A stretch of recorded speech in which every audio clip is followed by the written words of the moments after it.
I am here to accompany you, my lord, she gasped, bowing respectfully. But the sun was dismayed, for her feathers were blackening even as he watched. I thank you for your courage and compassion, little grandmother, but I fear that if you stay with me, you will soon burn up altogether. Please go back home. Crow, with her last white feathers frizzling away, was hurting too much to speak. She nodded and left. The next day, the hummingbird declared that he would try. He wasn't quite halfway there when his tiny breast went crimson with the effort, and he fell exhausted back to earth. After him, the eagle made the attempt, and the osprey, and the albatross, and even the fat little sparrow. All the birds tried and failed. The sun grew more and more dismal. Far down under the surface of the earth, there is a river that flows from east to west, and the sun and the moon rest in its waters whenever they're not in the sky. Near this river, through a cave, lived the first badger. His tunnels went everywhere, and he loved the bright jewels he found in the darkness.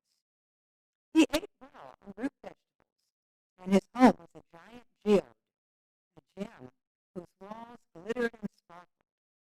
In his solitude, he was content. One night, he heard someone crying, and followed the sound down one of his tunnels, where he found the sun, who had climbed out of the river for a while, so he could weep where no one would see him.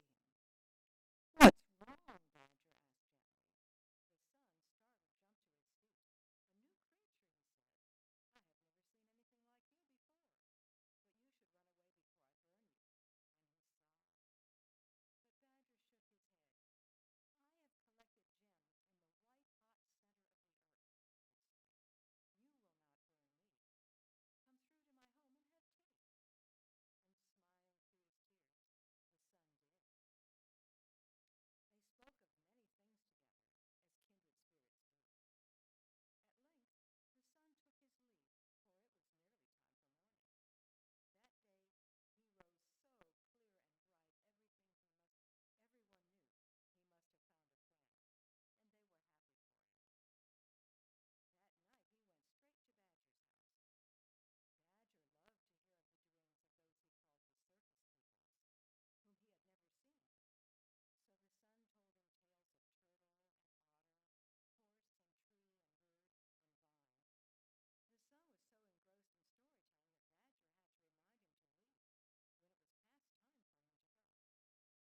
glade in the forest.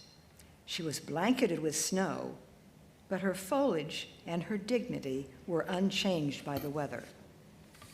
Thus it was that when Badger scrambled to the surface before her, she greeted him calmly. "Hello, small animal who befriends the sun," she said, and her deep voice caused the ground to shiver. "Welcome." He bowed low before her and said, "My friend wishes to undo the harm he has unwittingly caused. If he went back to his old ways, would the world be healed?"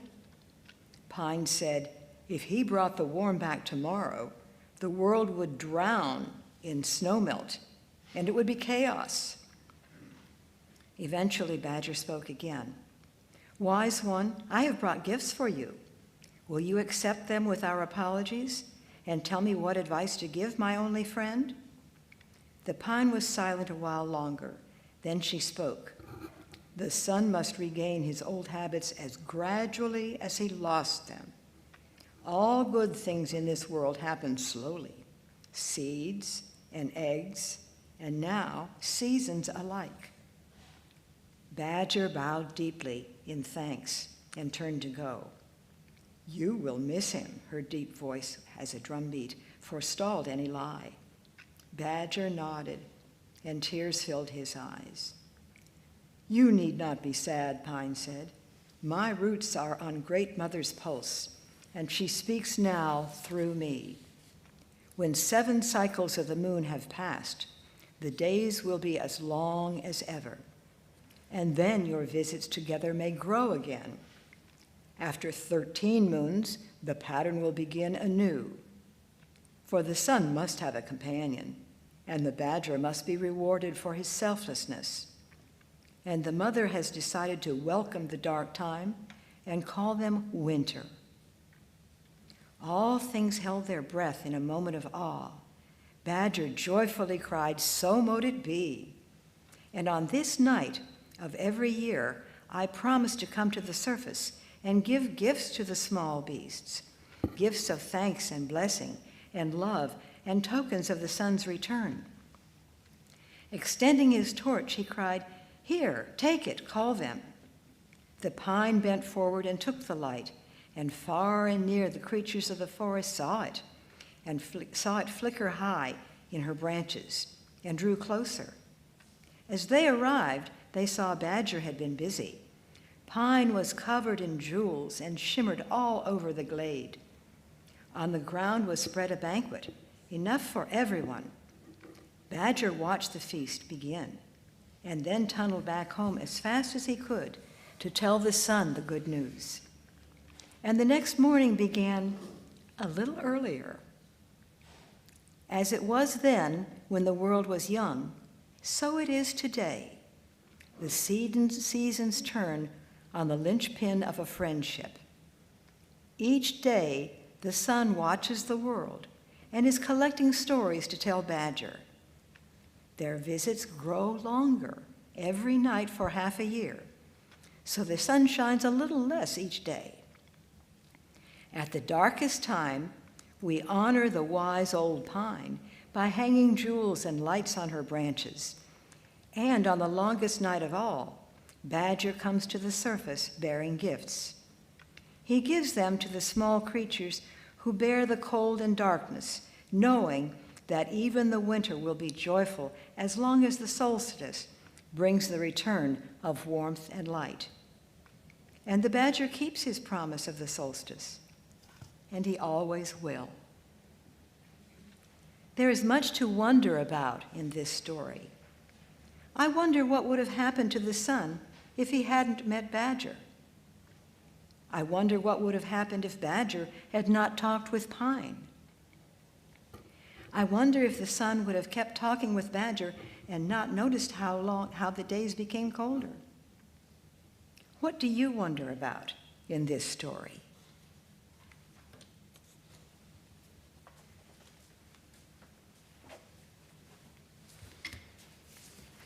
Thank you, MaryAnn. A great story. So we're going to pause for the work of the congregation. This congregation does a lot of work out in the community, and social justice work. There's a lot to know about what they do.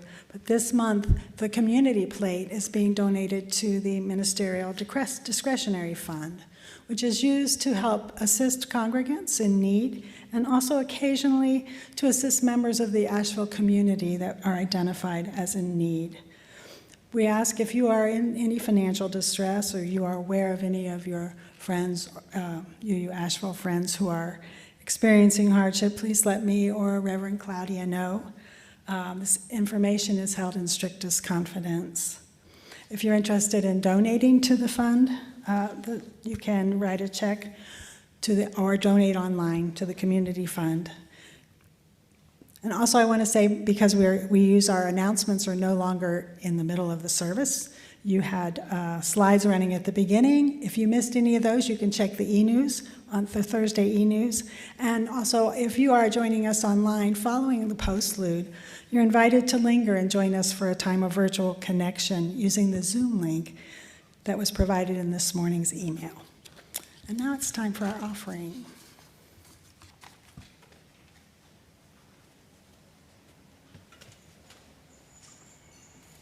The work of this congregation is supported by the generosity of all who join us, in person or online. Your generosity allows us to work toward fulfilling our mission of connecting hearts, challenging minds, and nurturing spirits, while serving and transforming our community and the world. You can donate by check, on our website, or via text. If you are with us this morning, the ushers are passing amongst you with the baskets. Thank you. For the gifts of your time, talent, presence, and financial support, we are grateful. Thank you.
In the center of our service and in the center of our lives, let us pause to honor the silences of the world. Let us open our hearts to the place of quiet, to the silent prayer for the healing of pain, and the soft, gentle coming of love. This morning, we have a video prepared by one of my Michigan colleagues, Molly Hosh-Gordon, and she will be reading Rebecca Parker's Winter Solstice poem.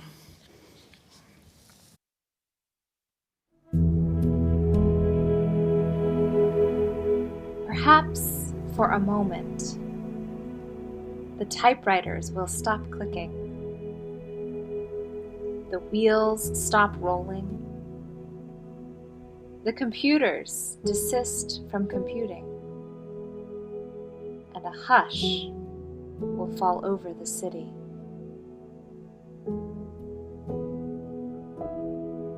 For an instant in the stillness, the chiming of the celestial spheres will be heard as Earth hangs poised in the crystalline darkness, and then gracefully tilts. Let there be a season when holiness is heard, and the splendor of living is revealed.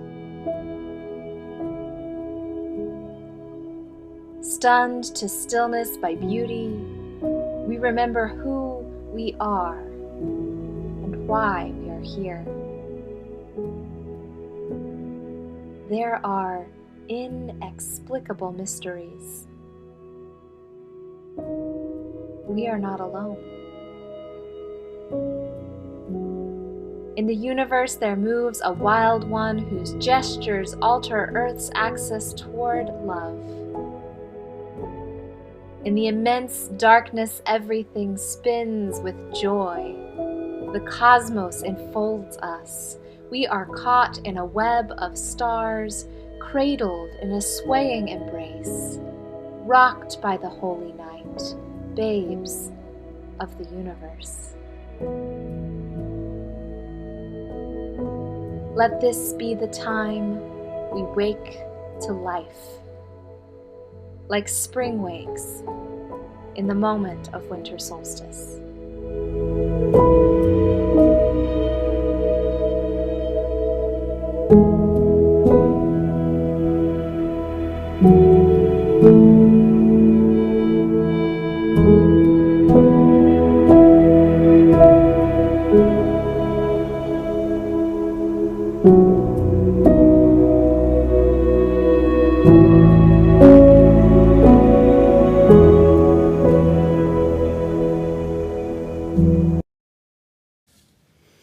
Let us share a moment of silence.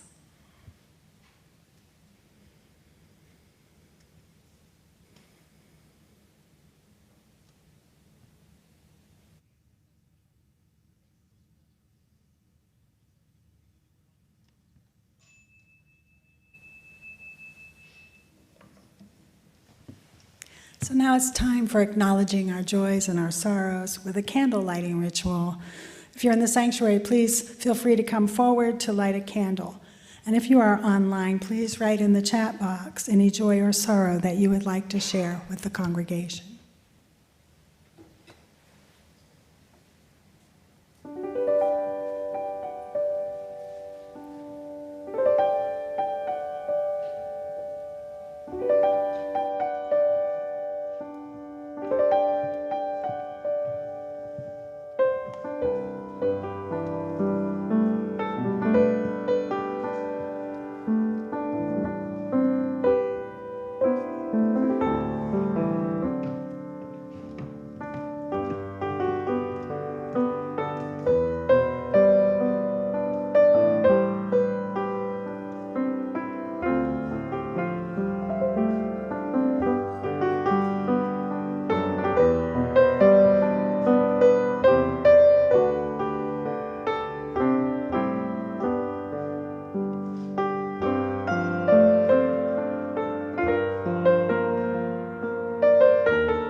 Know that this congregation rejoices with you, and if you have shared a sorrow, know that you are held in love and care by the members of this congregation and beyond.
Those of you who know me know that I really do not like cold weather. I'm not fond of dark days either, but it's the cold that gets to me deep inside. That's probably the primary reason I lived in Florida for nearly 40 years before moving to Asheville. And because I feel so strongly about cold weather, winter solstice, when the sun returns bringing warmth and light, is my favorite of the pagan holidays. Unfortunately, for many of the years that I lived in Florida, I was nowhere near a UU congregation. They were all around me, but too far distant to make the trip every Sunday morning, and certainly too far to become actively engaged with the congregation. I managed to maintain my UU connection through two very important annual camp experiences: SUSI, the Southeast UU Summer Institute each July, and SWIM, the Southeast Winter Institute mid-Florida, every December. It was at SWIM that I first became a pagan, or like so many of us say about our experience with Unitarianism, I was one all along. It just took a particular experience to recognize what had long been a part of me. I'd like to share that experience with you, the experience that led me to acknowledge that I was and had long been a pagan. It was in the late 80s and early 90s that paganism began to emerge in UU circles. It may have been around prior to that time, but its actual coming out occurred gradually during those decades. At both SUSI and SWIM, paganism was initially sort of whispered about, with rituals off away from the mainstream. And quite frankly, my attitude at the time was, sure, I'm flexible and accepting, but paganism is a bit over the top for me. Thanks, but no thanks. But being an open-minded UU, I didn't let it stop there. At SWIM in 1993, I was in a women's circle which met every afternoon. Our purpose was simply to share experiences and to listen and support one another. One of the women in our group was a pagan. She was in a SWIM workshop about paganism, and her workshop was going to create a pagan ritual for the evening worship service. She asked the women in the circle for our support for that worship service through our participation in that event. I didn't have any particular interest in ritual, but I did want to be encouraging to this woman friend and respectful of her spiritual path. I also had to admit to a little bit of curiosity about what this paganism was all about. So I went to the ritual, which was held at the campfire circle around the fire. Well, my curiosity and support of my friend lasted for maybe the first 30 or 60 seconds of the ritual. After that, I was there. I was there for me, not for my friend, not out of curiosity, but for me and my own spiritual growth. I was connected in this ritual in a very deep and meaningful way. We chanted, we danced around the fire. It was beautiful, it was dramatic, it was joyful. It was quite clearly where I belonged. Being late in December, it was a bit after the solstice. Nevertheless, the ritual was a celebration of the return of the sun, of the return of warmth and light as the seasons changed. And that is what we are celebrating here this morning, my friends, the joyous return of the sun at Yule.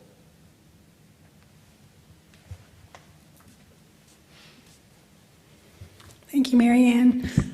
MaryAnn's reflection reminds me of my first experience of a pagan ritual of celebrating solstice. I was serving the congregation in Traverse City, Michigan, where it is cold, and so they talked me into being able to have the solstice ritual in the sanctuary. And they'd spent a lot of time creating it in a circle, and they had a big black pot in the center, unbeknownst to me that they were going to light it on fire. And so we did all the, the dancing around and all this, and then suddenly they lit it, and I think that they put too much oil or something in it because it went foo. And I started to pray. And nobody else seemed worried. So I thought, okay, whatever, and it was fine. But it was a joyful time, and I was sorry that I waited so long to have that experience. So I want to tell you a little story. I have this little book, The Return of the Light by Carolyn McVicker Edwards. And she tells a story about Wabash, Indiana. Some of you may know this story. It was March 31st, 1880, and it was 8 p.m. Thousands of people had gathered in Wabash, Indiana. It was the first American municipality to be lit by electric lights. Bands were playing, guns were fired salutes, and then the lights sprang to life, and a hush fell over the crowd. Some people groaned and fell to their knees. Can you imagine? They had moved from dark to light, and no amount of jaded neon expectations more than a century later can completely obscure the wonder of that vigil. Wabash had a population of 320, but over 10,000 people witnessed that event.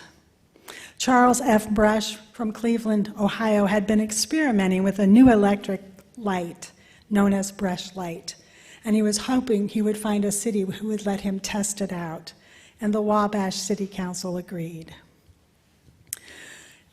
In 2005, the city celebrated this 125th anniversary of that event with a 3-day celebration. I think about what it must have been like to live without electricity when I was a young bride. We would visit my husband's family in the depths of Kentucky in the country, and they had no electricity and no running water. And when it was dark, you went to bed, even if it was 7 o'clock. I don't think I ever slept so well as I had when I didn't have the light pollution. But before electricity, the winter light was not completely dark. The sky without light pollution is beautifully lit with the magic of stars and the glow of the moon. When I lived in Alaska, I witnessed the magic of those stars, like some of the images that were in the video. It's a sight that never, ever becomes ho-hum. So thinking about the solstice, can you imagine the anxiety that ancient people must have experienced witnessing the sun appearing to set and to rise in the same place for 6 days?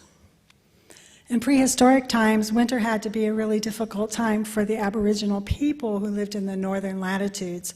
The growing season had ended, and the tribe had to live off stored food, whatever animals they could catch. I'm sure that they were anxious that as the sun sank lower and lower, that it would not return, and it got cold and colder and colder. But after the winter solstice, they had to be able to imagine that it was going to return. They had to celebrate as the sun began to strengthen once again. And even though there were more months of cold weather, they had hope. The return of warm season was inevitable. The Aboriginal people had no elaborate instruments to detect the solstice, but they were able to notice the elevation of light of the sun's path just within a few days after the solstice. Perhaps December 25th was when they began to celebrate. So nobody knows why the ancient circle of Stonehenge was built, but there's no denying it lines up with the movements of the sun. It's one of the global monuments built around the summer solstice, and archaeological research suggests winter solstice festivals happened there. And in Ireland, a 5,200-year-old Newgrange Passage tomb and ancient temple are aligned to the winter solstice. A small opening above the entrance fills with light on several sunrises surrounding the solstice, gradually extending throughout the chamber to illuminate it. The dramatic effect lasts for 17 minutes. Wow. And in mission churches, in the California mission churches, there's an illumination effect that's similar to the Ireland's Newgrange tomb. It's been discovered in mission churches that in California and Latin America, such as the old mission church, the San Juan Bautista, built by the Spanish missionaries in the late 18th and early 19th century. They were trying to convert the Native Americans to Christianity, Catholicism. And at dawn on the winter solstice, a shaft of light enters the church and illuminates the altar, a sacred object. And the churches appear to have been purposely built for this reason. Today, people gather at the church to witness this recently discovered phenomenon and to celebrate with both Native American and Catholic traditions. McEdwards writes, "At the moment of winter solstice, we stand at the brink of the external and the internal change. For a time, out of mind, humans have marked externally the crossing from dark to light.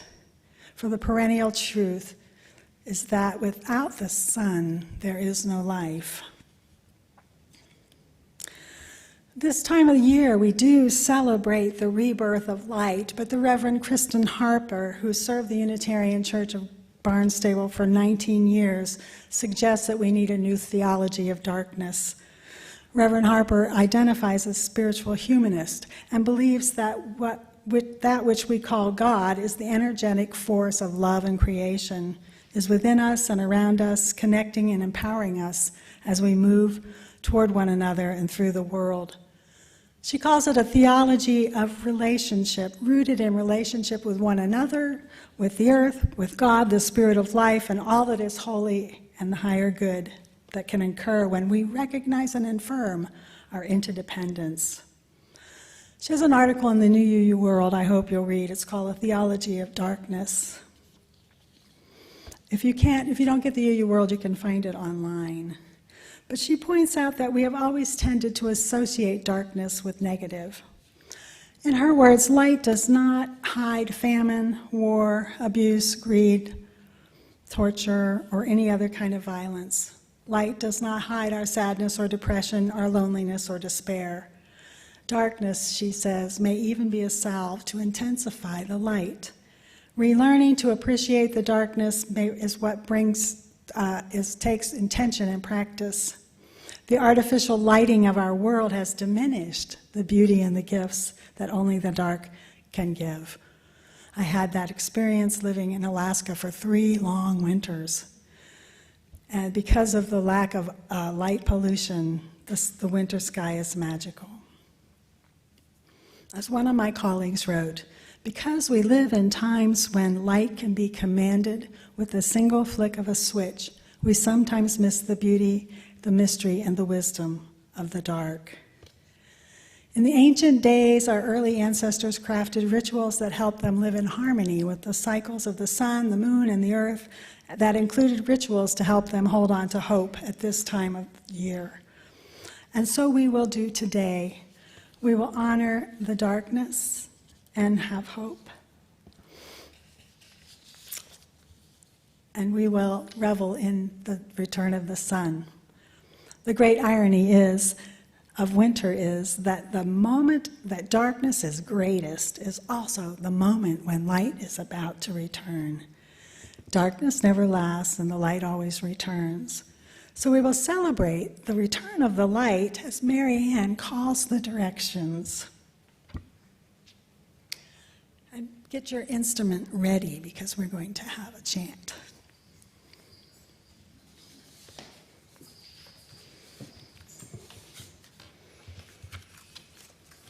As I told you earlier, for many of the years that I considered myself a UU, I was nowhere near a congregation. And finding a pagan group in the part of Florida where I lived was laughable, except for me it really wasn't very funny. I was what was identified as a solitary pagan. That works well for a lot of people, but I did not find it very satisfactory.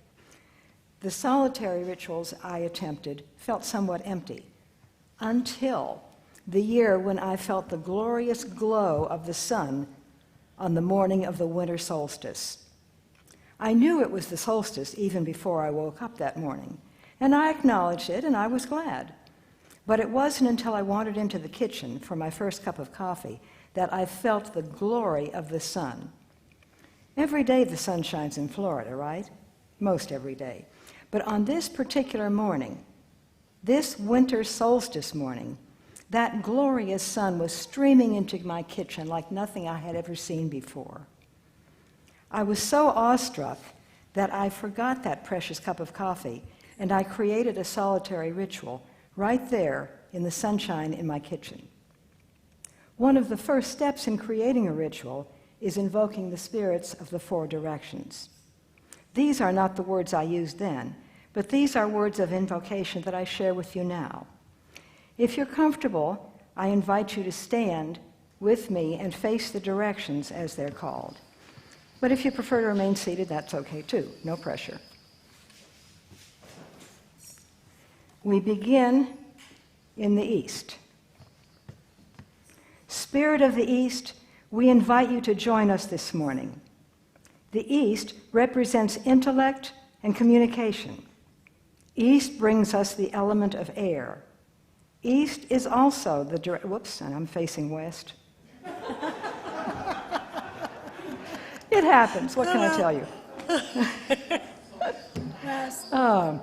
Okay, east is also the direction of the dawning sun. East, we ask that you bring with us your wisdom and understanding so that we may share the light with all we meet. Blessed be.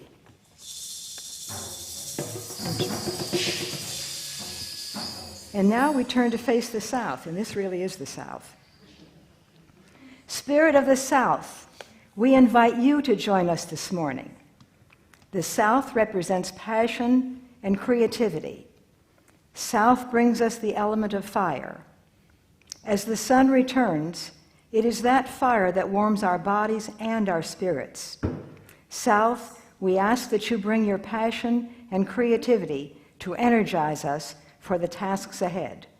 Blessed be. And the West. We go to the West.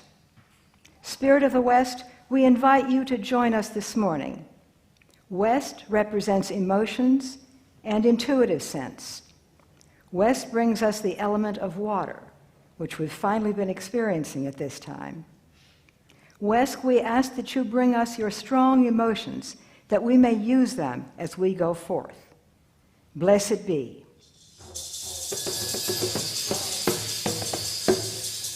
And lastly, we invite the North. Spirit of the North, we invite you to join us this morning. The North represents the earth and grounding. North is the solid foundation upon which we may build. North, we ask that you bring your strength to ground our work. Blessed be.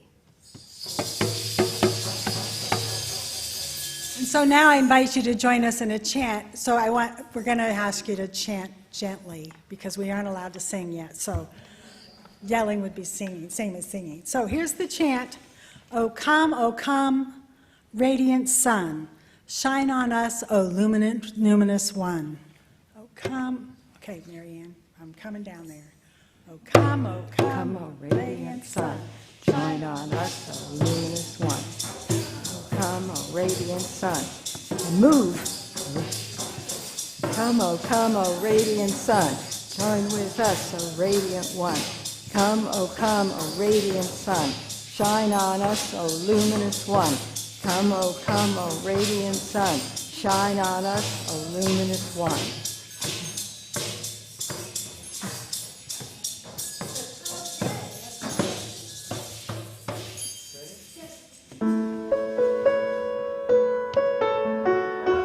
Standing and move.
The sun already.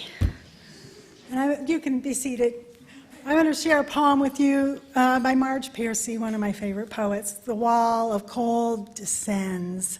Near the end of our annual solstice party, as guests were rummaging through the pile for their coats and hugging many goodbyes, the very first snow of the year began to eddy down in big flakes. It was cold enough to stick with the grass poking through and then buried, and now the ground gives it back under the low, ruddy sun that sits on the boughs of a pine like a fox, if red foxes could climb. The cats crowd the windows for its touch. The wolf moon seems bigger than the sun, almost brighter as the last night it turned the snow ghostly. And now it too wanes, the nub end of the year when all northern cultures celebrate fire and light. Tonight we take the first 2 candles to kindle one from another. When we go out after dark, our eyes seek lights that bore holes in the thick black like the pelt of a huge hairy monster, a grizzly who devours the warm-blooded. We are kin with the birds who huddle in evergreens, who crowd feeders, kin with the foxes and their prey, kin with all who shiver this night, homeless or housed, clutching or alone, under the vast high dome of night. Let us lift our hearts in song. with our closing hymn. You can hum along in the sanctuary or sing your hearts out if you are joining us online.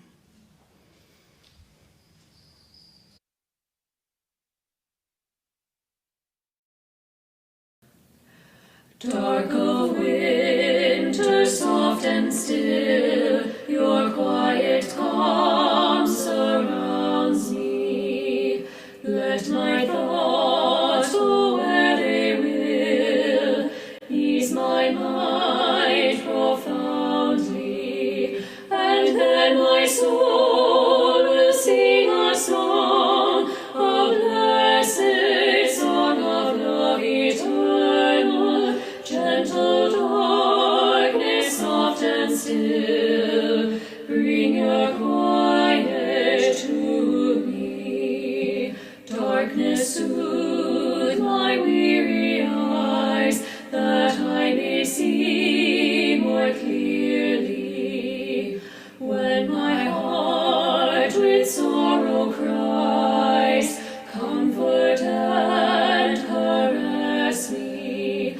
And then my soul may hear a voice, a still small voice of love eternal. Darkness, when my fears arise, let your peace flow through me.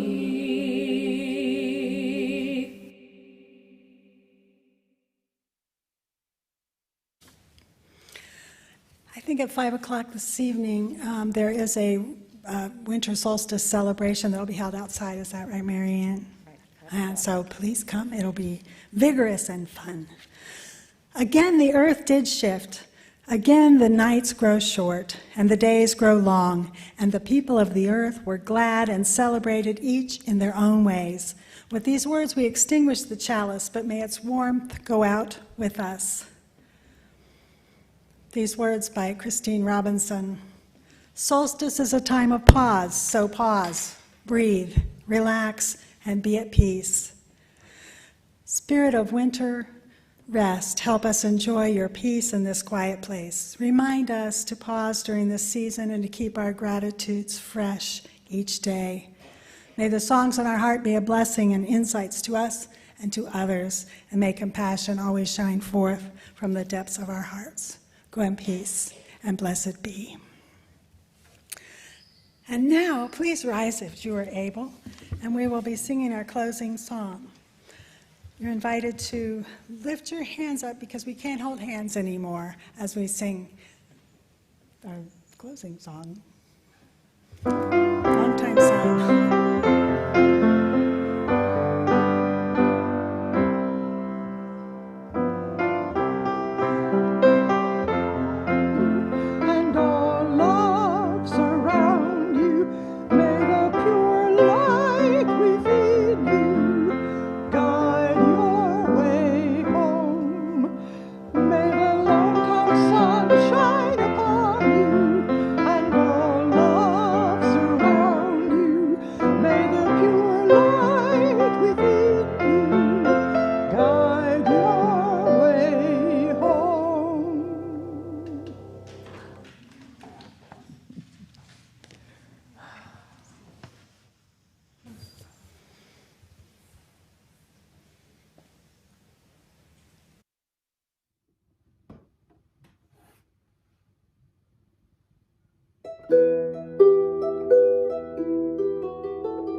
Congratulations. And Les, and